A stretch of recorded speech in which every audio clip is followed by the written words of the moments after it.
everybody, welcome back to the channel and the start of some coverage for the Dutch commanders. So we're going to take a look actually at the one of the named ones here today, and then we'll get back to the generic ones in another video just to get this started here. This is a shorter series because we are getting into some of the smaller factions now, but we get a 25-point commander here. He can lead the Dutch Marines. He's got an 8-inch command range, which is not necessarily on the best side compared to some of the other commanders out there, but suitable enough if we're going to be on the water probably most of the time with his focus here on the Marines. 2 command points still though, so that's always nice. We get the brace of pistols and standard melee weapons as well, so his kit is okay there. Good stuff. We get 3 special rules as well.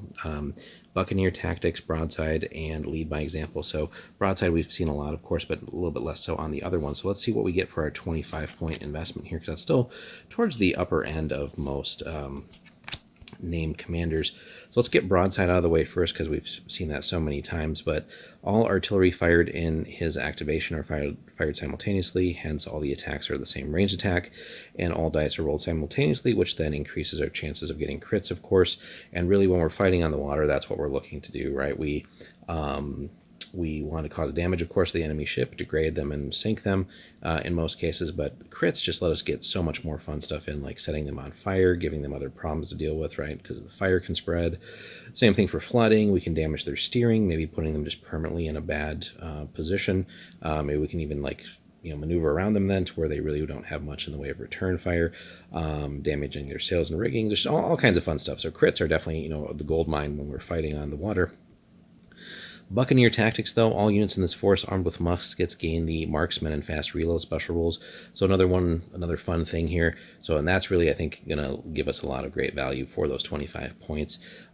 With marksman and fast reload, right, we're anytime in the game where we're not having to pay 4 points or upgrades in the sense, we should say it that way. We're not paying for the upgrades per unit with this. We're investing in the commander to then just give us this blanket rule, or a couple of rules actually across the force. So that's really going to be a great multiplier. And obviously the larger the game, the more this really will come into play, right? Because we're just decking out each of our units with 2 free special rules there, right? So fast reload lets us reload things faster depending on what we're activating with, I think, with different cards.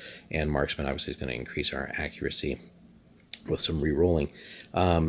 Unless I think that is, again, how that works. So, but then, so yeah, just anytime we get that in the game, and we've seen that with the force reviews too, so many options that we have in Blood and Plunder where depending on the list, right, we might get some free swaps for certain things here, like moving units from core to special, units gaining or dropping special rules based on the list, stuff like that. But then when we have that with the commanders too, it just presents so many unique options for us, and keeps things really fresh. So when you're collecting like a nation, like let's say the Dutch, right, you don't just have like one list, but then you also have so many different variations when, like, hey, instead of a generic commander, let's bring in a special one, and boom, now we get, what does this look like now that he's impacting what the list can do.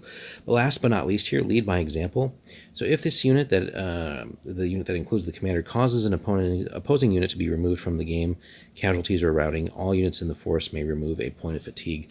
Fantastic stuff there. We've seen that a couple times, but again, it's going to be situational. But when we can tee things up to where this was going to be a good possibility, right? Just think of like if we have a lot of units and stuff left, when we get freebies, anytime it's in a game where the activations are limited or actions are limited with the activations, getting freebies without having to expend other resources is always fantastic. So ideally, we're in a position where the commander's unit is ideally targeting units that are on their last leg, maybe only a model or 2 left, right? Take that shot or get into combat, do whatever it is, and then boom, we get to remove fatigue en masse across the force.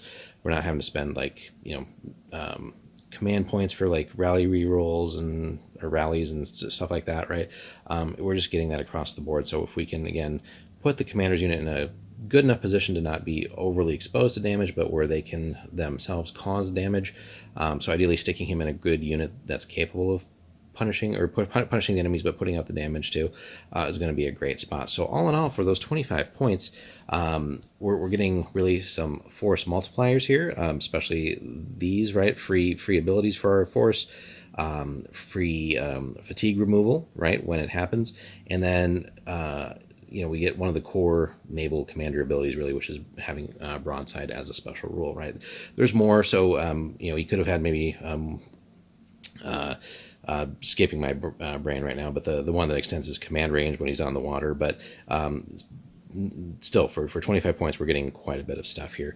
Obviously, his points would have to go up if he'd have more abilities, but overall, pretty dang good, guys. Let us know what you think of Adriaen Claver. Have you run him? What points level do you typically run him at? One ship, couple ships, let us know, and how has he impacted your games? Be sure to hit us up in the comments, like and subscribe, and we'll have more Blood and Plunder soon. Take care.